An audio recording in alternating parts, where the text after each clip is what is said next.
정정당당 진수희 김유정 전 국회의원과 국회 상황을 비롯한 현안 짚어보겠습니다.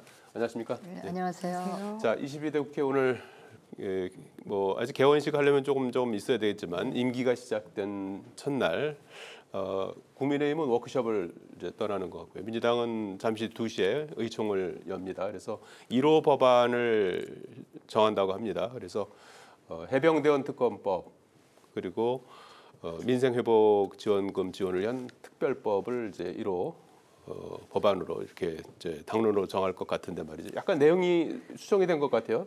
해병대 특검법 같은 경우에는 검사 추천권을 비교섭 단체에도 준다든지 민생회복지원금도 약간 좀 소득 수준에 따라서 탄력적으로 차등 지급하는 내용을 담았다고 하는데 이렇게 조금 수정된 내용을 통해서 좀 여야가 좀 합의를 이룰 수 있을까요? 어떻게 보시는지요? 글쎄요, 그 최혜병 특검법 같은 경우 특별검사의 추천권을 비교섭 단체에도 주도록 한다 했지만 비교섭 단체들 역시 그 이제 여당과는 다른 생각을 하는 정당이기 때문에 특별히 여당 쪽의 동의를 그걸로 인해서 끌어내기는 힘들지 않을까 싶고 민생지원법 같은 경우는 아마도 이제 이 최혜병 특검법이 정치적인 공세 성격의 그 성격이 강한 법안이다 보니 그것뿐만이 아니고 민생도 챙긴다라는 인상과 이미지를 주기 위해서 이제 22대 국회에 가장 우선적으로 처리하겠다라는 의지의 표현인 것 같은데요. 저는 그 이제 여당 쪽에 동의를 받기 위해서 전 국민이 아니고 좀 차등 지원, 선별적으로 지원하겠다. 지원하는 것도 받아들일 수 있다는 입장으로 좀 선회한 거는 저는 잘한 거라고 보고 이 정도는 정부 여당이 같이 동의를 해 주는 게 어떻겠나 하는 게 제 개인적인 생각입니다. 왜냐하면 지금 자영업자가 워낙에 어렵고 또 저소득층의 이 가처분 소득이 물가라든지 또 금리 인상 이런 것들로 인해서 가처분 소득이 워낙 줄어 있어서 그 저소득층에게는 좀 두텁게 지원하는 선별적 지원으로 가는 거에 대해서는 정부나 여당이 같이 동의를 해줬으면 어떻겠나 싶은 생각이 듭니다. 민생회복지원금 관련해서는 좀 접점을 찾을 여지가 있다 이렇게 이제 전망을 주셨는데요. 최혜병 특검법 같은 경우에는 이제 약간의 수정된 그 내용이 들어간다 하더라도 기본적으로 정부 여당이 여기에 대해서 반대를 하고 있기 때문에 독소조항 핑계를 대긴 했습니다만은 그래서 그렇게 합의를 하기에는 쉽지 않겠다 일단 그렇게 전망은 되는데요. 또 알 수 없죠. 생물이니까 정치가. 그래서 노력은 해야 된다 생각하고요. 민생회복지원금 포함해서 저는 지난번에 연금 개혁안도 그렇고 이재명 대표가 대표되고 나서 이제 작년 같은 경우에 굉장히 여러 가지로 어려움이 있었죠. 소위 사법 리스크 관련해서도 어려움이 있었고 그런데 지금은 이제 총선 승리 이후에 공고한 리더십을 바탕으로 해서 조금 여유가 생긴 것 같아요. 그래서 연금 개혁안도 받겠다고 했는데 결국에는 이제 정부 여당이 틀어서 22대에서 하자고 해서 이제 무산되고 말았습니다만은 연금 개혁안도 그렇고 민생회복지원 25만 원 사실 이재명 대표가 계속 고집한다고 해서 그게 또 될 일은 아니잖아요. 그리고 또 여론을 보면은 여기에 또 그렇게 국민이 전적으로 찬성하거나 또 이런 또 분위기도 아니기 때문에 저는 작년보다는 훨씬 더 유연하게 좀 입장을 견지하는 것 같은 여유가 보이는 것 같아서 그런 부분은 괜찮은 어떤 그 스텝인 것 같고요. 또 대선을 또 겨냥해 가면서도 그런 유연성 이런 것들도 굉장히 중요하다고 생각하기 때문에 영리하게 잘 가고 있다고 생각합니다. 민생 하는데 이제 그 부분에서 과연 여야가 또 어떤 스탠스를 이제 보이는지 그것도 상당히 중요할 것 같고요. 그 윤석열 대통령이 그제 21대 국회 본회의 마지막 회의에서 이제 통과된 5개 법안 중에 세월호 피해 지원법을 지원 4개 법안에 대해서 거부권을 행사했어요. 그래서 14번째 거부권 행사가 됐고 87년 민주화 이후 역대 대통령들이 전체 이제 거부권 행사한 횟수가 16번 되는데 거기에 이제 육박하는 수준까지 올라갔습니다. 그래서 앞으로도 아마 이 거부권 행사가 상당히 이제 대통령으로서는 이제 부담이 점점 커지는 그런 상황인데 물론 야당의 어떤 일방적인 그 법안 처리라는 그런 또 속사정이 또 없는 건 아닙니다만 이게 이제 22대 국회에서도 계속 이렇게 입법권과 거부권이 반복되는 상황, 국민들은 별로 좋아하지 않을 것 같은데요. 네. 어떻게 좀 해법이 없을까요? 앵커께서 그 거부권 행사한 뭐 새로운 기록을 세운 것처럼 말씀을 하셨는데 아마 그런 기록을 세우기 위한 의도를 가지고 민주당이 예. 21대 국회 마지막 본회의잖아요. 예. 본회의 어차피 이 법안은 결국은 국무회의에서 통과 안 될 거라는 걸 너무나 뻔히 알면서도 그 저렇게 단독 처리를 했다는 거는 예. 결국은 대통령으로 하여금 거부권을 행사할 수밖에 없도록 유도한 그런 약간 제가 보기엔 좀 불순한 의도가 저는 있었다고 보고요. 왜냐하면 그 거부권 행사한 그 법안들은 국회 논의 과정 중에 정부가 별로 동의하지도 않았고 이 국회에서 입법이 되려면 정부 그 이제 소관 그 정부의 동의도 굉장히 중요하거든요. 근데 네. 정부의 동의도 없었고 여당과의 합의도 되지 않은 안을 무더기로 저렇게 마지막 날 올린 거는 대통령으로 하여금 거부권을 쓸 수밖에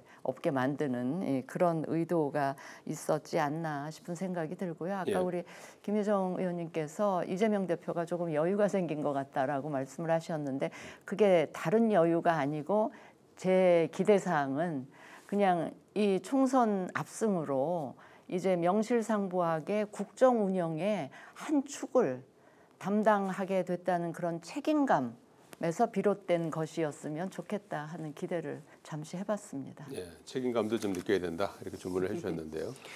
네, 거부권과 입법권이 이제 마주치는 현상 어떻게 좀 달라질까요? 어떻게 전망하시는지요? 저희가 어느 때부턴가 20대 국회가 최악이었어, 21대가 최악이었어 하는데 22대도 기대는 못하겠어 이렇게 가고 있는 것 같아요. 네. 그래서 21대 마지막 본회의가 5월 28일 날 임기 하루 남겨두고 했었는데 그때의 그 모습이 21대의 어떤 예고편 같은 그런 느낌이 들었습니다. 예. 그래서 아마 더 지금 첨예하게 대립할 수도 있겠다. 108석이라는 국민의힘 의석과 192석의 범야권의 의석 분포를 봤을 때 어쩌면 21대보다도 더 치열할 수 있겠다라는 그런 조금 슬픈 예감 이런 게 좀 들었고요. 예. 그러나 조금 마지막까지 타협점을 찾는 노력을 22대에서는 좀 했으면 좋겠고요. 그런데 이제 21대를 어제 마무리하면서 가장 아쉬웠던 거는 이미 접점을 찾고 여야가 합의했던 법들이 있는데 그마저도 폐기돼 버리는 게 가장 안타까웠습니다. 예. 구하라법 같은 경우랄지 예, 민생 반도체 지원법 같은 경우에는 정말 여야가 별로 이견이 없는 법들이었는데 그마저도 다른 거에 묻혀서 이렇게 폐기되는 거, 그 법이 통과되기를 기다리는 정말 애타는 국민들이 많이 계시거든요. 예. 그런 것들에 대해서는 정말 의원들이 좀 책임감, 반성 이런 것도 아울러 필요할 것 같고요. 22대 의원들은 그거를 반면교사 삼아서 월급이라고 하지 않고 세비라고 불리는 이유, 예. 국회의원들의 그 월급에 대해서 그거를 조금 가슴에 새기고 잘 해줬으면 좋겠습니다. 예.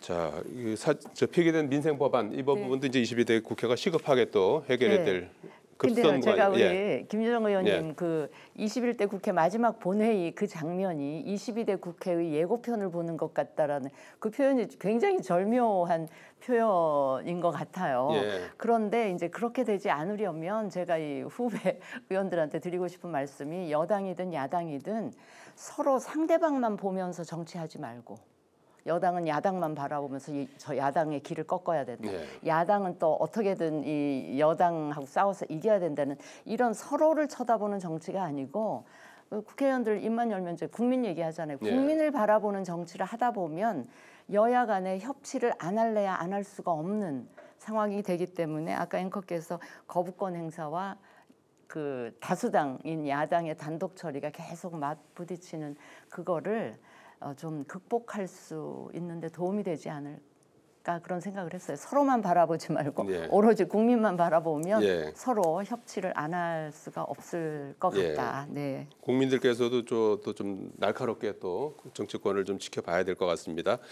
자, 해병대원 사망 사건과 관련해서 새로운 그 사실이 나왔죠. 박정원 단장의 그 항명죄 재판 관련해서 거기서 제출된 통신 사실이 이제 그 드러나면서 이종섭 장관과 대통령실 정보 고위 관계자, 여당 의원 뭐 이런 분들이 7월 28일에서 8월 9일 박정원 단장 그 보직 해임 회고 그랬을 때 있지 않습니까? 그 전후에서 40여 차례 통화하고 문자를 주고받다는 사실이 확인이 됐습니다. 그러나 이제 왜 통화를 했는지 내용이 무엇인지 이거는 이제 아직은 이제 알 수가 없는 그런 상황인데 말이죠. 요 사실이 지금 야당에서는 특검을 해야 된다라고 하고 있고 여당에서는 좀 공수수사를 좀 지켜보자라고 이제 하는 네, 입장인데 네. 여기에 어떤 영향을 줄까요? 어떻게 보시는지요? 지금 저 드러난 사실로 해서 공수처 수사에 대해서 정말 국민적인 이제 관심이 다 쏠릴 수밖에 없는 상황으로 가는 것 같은데 예. 저 통화 사실이 그 포함하고 있는 문제가 이제 두 개가 있어요. 하나는 일단 그 통화를 물론 대통령과 국방부 장관이 통화하실 수 있죠. 통화를 하실 수 있으나 그 통화한 시점들이 묘하게 이 그 최혜병 사망 이후에 박 대령의 그 수사 상황과 묘하게 맞물려져 있기 때문에 이제 국민들은 의심을 할 수밖에 없고 그다음에 두 번째 해임됐던 그 클라이막스라고 할 수 있는 해임됐던 그날 네. 점심 때 세 차례 통화를 세 차례 했어요. 통화를 물론 뭐 무슨 그것도 내용인지는 모르지만 이종섭 장관이 우즈벡에 출장 가 있는 예. 그러니까 우즈벡에 출장 가 있는 국방장관을 통화를 연결해서 세 차례나 통화를 할 정도면 그렇게 굉장히 급박한 뭔가가 있었다라는 추론을 해볼 수가 있잖아요. 정황상 그렇게 보이죠. 네, 그리고 그 통화한 시점들이랑 연결되는 게 이제 경북경찰청으로 이첩됐던 그 수사 기록이나 자료가 다시 군수사 그날 저녁에 다시 이제 되돌려오고요. 회수를 하고 또 박 전 대령의 보직이 해임이 되고 그날 또 항명수괴죄로 뭐 기소랄까 이게 되고 이런 것들과 묘하게 맞물리다 보니 뭐 국민들은 의혹을 당연히 가지게 될 수밖에 없고 또 하나 좀 이례적인 게 통화를 대통령께서 하시는데 보통 유선 전화로 비서를 시켜서 장관하고 연결을 하고 이런 게 통상적인 그 연락 그 행태인데 전에 쓰시던 개인 휴대폰으로 통화를 그렇게 여러 차례 했다는 것도 좀 국민들이 의혹을 가지기에 좀 충분한 그런 거 아니었나 싶어서. 그 부분은 어떤 의혹인가요? 그러면 비하기를 안 쓰고 자기 개인 통화를 했다는 거는 주변에 이 가까운 참모들에게도 모르게 하고 싶으셨던 뭔가가 있지 않았나 그런 뭐